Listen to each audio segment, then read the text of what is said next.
ఎవరైనా మాట్లాడినా వీడు వినడం. ఓ మాది చెప్పి వాళ్ళు ఏం చేస్తారంటే తలంచుకుని వెళ్ళిపోతారు. తలంచుకు వెళ్ళిపోయే వాళ్లే కానీ వీడి తల వంచగలిగిన వాడు ఉండడం. ఎందుకు ఉండడో తెలుసా అండి? వీడి తపోబలం. కాబట్టి వీడు వంచడం, వాళ్ళు వంచలేరు. కాబట్టి వాళ్ళు వంచలేని తల, వీడు వంచని తల ఉండడానికి వీల్లేదు. కాబట్టి తరిగేస్తాడు రామచంద్రమూర్తి. ఇంతే రామాయణం. ఇది మీరు పట్టుకోగలిగితే మనం ఎలా ఉండాలో మనకి తెలిసిపోతుంది. కాబట్టి ఇప్పుడు బాగా ఆలోచించాడు. నేను మీతో అన్నాను కదా, ఎప్పుడూ మళ్ళీ ఆది దగ్గరికి వెళ్ళిపోతుంది, కామన్ దగ్గరికి వెళ్ళిపోతుంది. రాముడు వచ్చేసాడు. యుద్ధం చేసి గెలవగలనన్న ధైర్యం పోతోంది. ఎందుకంటే అటు ధార్మిక నిష్ట ఉంది, సముద్రాన్ని దాటాడు. ఇంత వానరబలం ఉంది, సామాన్యులు కారు, యోధులు. కాబట్టి ఇప్పుడు ఎలా యుద్ధం?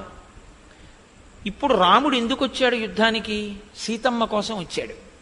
సీతమ్మ తనదైతే రాముడు వచ్చి ఉపయోగం లేదు, అప్రతిష్టపాలైపోతాడు. సీత లేని రాముడు ప్రాణం వదిలేస్తాడు, తన యుద్ధం చేయక్కర్లేదు. సీత తన పాన్పు చేరదు. ఎందుకు చేరదు? మహాపతివ్రత. ఇప్పుడు సీత తన పాన్పు చేరాలంటే ఆయన వెర్రి ఆలోచన ఎలా ఉంటుందో తెలుసా అండి? రాముడు మరణిస్తే చేరుతుంది. రాముడి మీద మనసు ఉండిపోయింది. ఆ రాముడు లేకపోతే సీత నా పాన్పు చేరుతుంది.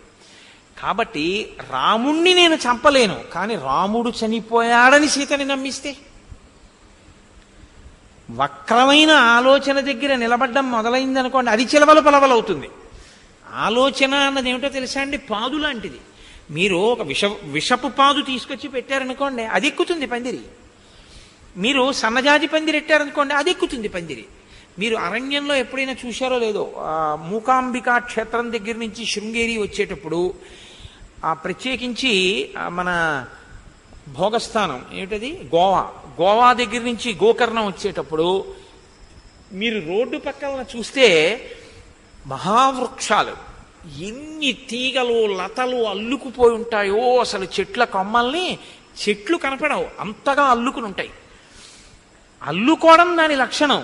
మీరు విషబీజం పెడితే విషపాదు అల్లుకుంటుంది, మంచి బీజం పెడితే ఆ పాదు అల్లుకుంటుంది. మీరు మంచి ఆలోచనని ప్రోది చేస్తే అటువైపుకు అల్లుకుంటుంది. మీరు చెడు ఆలోచనలకి ప్రాధాన్యం ఇవ్వడం ఎక్కువైతే అటు అల్లుకుంటుంది. అది దానికి పందిరి. మీరు ఏదిస్తే అటువైపు అల్లుతుంది. దానికి ఉన్న లక్షణం అది. మనసుకి ప్రయత్నపూర్వకంగా మీరు తిప్పేస్తూ ఉండాలి. దాన్ని కుదరదు, రా ఇటని మళ్ళీ తిప్పి పందిరి వేరు. ఈ పందిరేసింది నువ్వెక్కడానికి కాదు, జాజితీగెక్కడానికి. రాముడి కోసం వేసిన పందిరి కానీ ఈ పనికి మాలిన వాటి కోసం కాదు. ఈ పందిరి లే ఇక్కడి నుంచి అని మళ్ళీ మీరు రాముడిని తీసుకొచ్చేస్తుండాలి అక్కడికి. దానికి మనసు ఆమోదించడానికి సిద్ధపడేటట్టుగా మీరు అభ్యాసం చేయించాలి దాని చేత. దానివలన కదండి అభ్యున్నతి కలుగుతుంది. కాబట్టి ఇప్పుడు ఆయన ఈ ఆలోచన చేసి ఒక ప్రణాళికా నిర్మాణం చేసుకున్నాడు. చేసుకుని వెంటనే విద్యుజ్జిహ్వుడు అనబడేటటువంటి ఒక రాక్షసుణ్ణి పిలిచాడు. పిలిచి, శిరో మాయామయం గృహ్య రాఘవస్య నిశాచర త్వం మాం సముపతిష్టస్య మహచ్చ సశరం ధను. రామచంద్రమూర్తి యొక్క శిరస్సు ఎలా ఉంటుందో అటువంటి శిరస్సు ఇక చూస్తే ఎవ్వరూ గుర్తుపట్టకూడదు, రాముడి శిరస్సే అనుకోవాలి. అటువంటి శిరస్సు ఒకదాన్ని సృష్టించు. రాముడి చేతిలో ధనస్సు బాణము ఎలా ఉంటాయో అటువంటి ధనస్సు బాణములు సృష్టి చేయి. సృష్టి చేసి నేను వెడుతున్నప్పుడు, నేను పిలిచినప్పుడు రావడానికి వీలుగా అశోకవనానికి బయట నిలబడి ఉండు అని చెప్పాడు. చెప్పి తాను అశోకవనానికి బయలుదేరాడు. సీతమ్మ తల్లి కూర్చునుంది. ఆమె నాథుని యందు దృష్టి పెట్టి రామచంద్రమూర్తిని ధ్యానం చేస్తోంది ఆ తల్లి.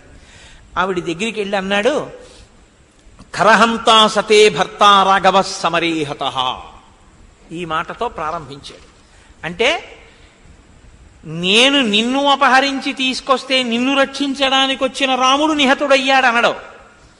తాను రాముణ్ణి సంహరించడానికి కారణం ధార్మికం అన్నట్లు మాట్లాడతాడు. ఎంత లోపల ప్రణాళిక వేసుకుని వెడతాడో చూడండి.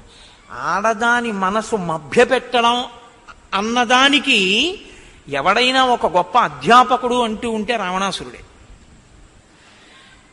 కరహంతా సతే భర్త, కరహంతా సతే భర్త రాఘవ సమరేహత.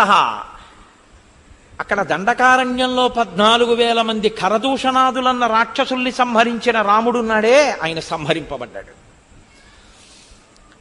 చిన్నంతే సర్వతో మూలం దర్పస్తే నిహతోమయా వ్యసనేనాత్మన సీతే మమ భార్యా భవిష్యసి విసృజే మాం మతిం మూఢే కిం మృతేన కరిష్యసి భవస్య భద్రే భార్యాణం సర్వాసాం ఈశ్వరీ మమ అల్పపుణ్యే నివృత్తార్థే మూఢే పండితమానిని శృణు భర్తృవధం సీతే ఘోరం వృత్రవ్రధం యదా. నువ్వు మూర్ఖురాలివై పండితురాలను అనుకుంటుంటావు. లేనిపోని పాపాలు మూటకట్టుకోవడం అంటే ఇదే. నా భర్త అని ఇన్నాళ్ళు అతిశయంతో మాట్లాడావే, ఆ నీ భర్త మరణించాడు, యుద్ధంలో సంహరింపబడ్డాడు. ఆ భర్త అయినటువంటి రాముడు మరణించాడు కనుక ఇప్పుడు నువ్వు నా పాన్పు చేరవలసి ఉంటుంది. పాన్పు చేరితే నా రాణులందరి మీద నువ్వు ఆధిపత్యాన్ని పొందొచ్చు, నువ్వు మహారాణి అవుతావు. ఇంత చెప్పినా నీకు అర్థం కాకపోతే, నువ్వు భోగాన్ని అనుభవించడానికి సిద్ధపడకపోతే నీ అంత మూఢురాలు లోకంలో ఉండదు. నువ్వు చాలా అల్పమైనటువంటి పుణ్యం చేసిన దానివి అని నాకు అర్థమవుతోంది. అందుకే ఇంత గొప్ప అవకాశం వచ్చి కూడా పొందట్లేదు అని, ఎలా రాముణ్ణి చంపామో చెప్తాం విను అని. అథ సుప్తస్య రామస్య ప్రహస్తేన ప్రమాధిన. ఇదే నేను మీతో మనవి చేసింది. ఎవరి పేరు గుర్తొస్తుంటుందో చూడండి. అశక్తం కృతహస్తేన శిరశ్చిన్నం మహాసిన. ఉత్తర తీరాన్ని చేరినటువంటి రాముడు కొన్ని కోట్ల వానరములతో వచ్చి యుద్ధం చేద్దామని బడలిపోయి రాత్రి శిబిరంలో నిద్రపోతున్నాడు. మా వాళ్ళందరూ కామరూపాలున్నవాళ్ళు. ఇక్కడ ఉన్న రాక్షస సైన్యం అంతా నిశ్శబ్దంగా నిద్రలో ఉన్నటువంటి వానర సైన్యంలోకి ప్రవేశించింది. ఎవరున్నారు ఎక్కడున్నారు అన్నది వెతికి చూసింది. ఒక గుడారంలో రామలక్ష్మణులు నిద్రపోతున్నారు. నిద్రపోతున్నటువంటి రాముడి యొక్క కంఠాన్ని ప్రహస్తుడు తన పెద్ద కత్తితో కోసేశాడు. కోసేస్తే ఇదిగో ఈ కంఠం. విభీషణ సముత్పత్య నిగృహీతో ఎదుర్ఛయ. విభీషణుణ్ణి మీద పడి బంధించారు. బంధించి లంకాపట్టణంలోకి తీసుకొచ్చారు. దిశ ప్రమాజిత సర్వై లక్ష్మణ ప్లవగై సహా. కంఠం కోసేసినప్పుడు రాముడు పెట్టినటువంటి అరుపులకి నిద్రలో లేచి చూసినటువంటి లక్ష్మణుడు భయపడిపోయి బతికినటువంటి వానరాలతో కలిసి దిక్కులు పట్టి పారిపోయాడు. ఎటు వెళ్ళిపోయాడో మాకు దొరకలేదు. సుగ్రీవో గ్రీవయా సీతే భగ్నయా ప్లవగాధిప నిరస్త హనుకస్సేతే హనుమాన్ రాక్షసైర్హత.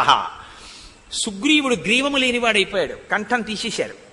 అలాగే హనుమ యొక్క దవడలు బద్దలైపోయి హనుమ శరీరాన్ని విడిచిపెట్టేశారు. ఇలా వృద్ధుడైపోయినటువంటి జాంబవంతుడు మోకాళ్ళ మీద పైకి లేవబోతుంటే ఆయన మోకాళ్ళు నరికేశారు. నరికేస్తే ఆయన ముందుకు పడిపోయి మరణించాడు. ఇలా ఎక్కడి వాళ్ళక్కడ మరణించారు. మైందుడు, దివిదుడు నిద్రలో ఉన్న వాళ్ళని ఉన్నట్టుగా చంపేశారు మా వాళ్ళు. దాంతో వానరములన్నీ భయపడిపోయి దిక్కులు పట్టి పారిపోయి, నువ్వు ఇప్పటికైనా నమ్ముతావని ఇదిగో ఈ తల తీసుకొచ్చాను, ఇప్పుడు ఆ తలని నీకు చూపిస్తాను చూడు అని విద్యుజిహ్వుణ్ణి పిలిచి ఆ యుద్ధంలో నేల మీద పడిపోయి దుమ్ము కొట్టుకుపోయి రాముడి తలకాయ అక్కడ పడుంటే ఇదిగో ఈ విద్యుజిహ్వుడే తీసుకొచ్చి నా ప్రీతి కొరకు నాకు చూపించాడు అని తానేదో ముట్టుకోని వాళ్ళ ఆ విద్యుజిహ్వుణ్ణి పిలిచి ఆ తల సీతమ్మకి చూపించు అన్నాడు. రాక్షసం క్రూరకర్మాణం విద్యుజిహ్వం త్వమానయ ఏన తద్రాఘవ శిర సంగ్రామాత్ త్వయమాహృతం. యుద్ధంలో నిజంగా కంఠము కోయబడినట్టుగా ఉన్నటువంటి రామచంద్రమూర్తి తలలా ఉన్న మాయచేత సృష్టింపబడినటువంటి తలని ఆ విద్యుజిహ్వుడు తీసుకెళ్లి సీతమ్మ ముందు పెట్టాడు. ఒక అబల, ఒక మహాపతివ్రత, అసలే ఆవిడ భయపడిపోయి ఉన్నది. అకస్మాత్తుగా రామచంద్రమూర్తి యొక్క శిరస్సే అన్నట్టుగా కనపడినటువంటి శిరస్సు చూసి ఆవిడ వెంటనే నేల మీద పడిపోయింది. రావణాసురుడు రావణశ్చాపి చిక్షేప భాస్వరం కర్ముకం మహత్ త్రిషు లోకేషు విఖ్యాతం సీతాం ఇదమువాచ. చూశావా, 3 లోకములలో చాలా గొప్పదిగా చెప్పబడినటువంటి ఈ ధనస్సు, రత్నములు పొదగబడినటువంటి రాముని యొక్క ధనస్సు బాణములు ఇవిగో చూడు, ఇవి కూడా పట్టుకొచ్చారు అని మాయచేత సృష్టింపబడినటువంటి ధనస్సుని బాణాలని సీతమ్మ దగ్గరికి విసిరేశాడు. విసిరేసి ఆవిడ నేలపడి ఏడిచినటువంటి సర్గ నేను చెప్పలేను, దాన్ని చెప్పక్కర్లేదు కూడా, ఎవరైనా అర్థం చేసుకోగలరు. మహాపతివ్రత అటువంటి సీతమ్మ గురించి మహర్షి అన్నారు, ఏవ ముక్తాతు వైదేహి వేపమానా తపస్విని జగామ జగతీం బాల చిన్నాతు కదలీయథ. పెద్దగా పెరిగినటువంటి అరటి చెట్టు పెద్ద గాలేస్తే కింద పడిపోతే ఎలా ఉంటుందో అలా కింద పడిపోయినటువంటి అరటి చెట్టులా ఆమె నేల మీద పడి గుండెలు బాదుకుని రామచంద్రమూర్తి యొక్క శిరస్సు పట్టుకుని ఆక్రందన చేసి ఏడుస్తోంది. పరమ సంతోషంగా అక్కడ నిలబడి ఉన్నాడు. అది రాక్షసత్వం అంటే. ఆయనకి కావలసింది ఏమిటంటే ఏడ్చి ఏడ్చి ఏడ్చి ఏడ్చి రాముడు లేడు కనుక తాను కోరినట్టు సంకల్పిస్తుందేమో అని. అంటే అంత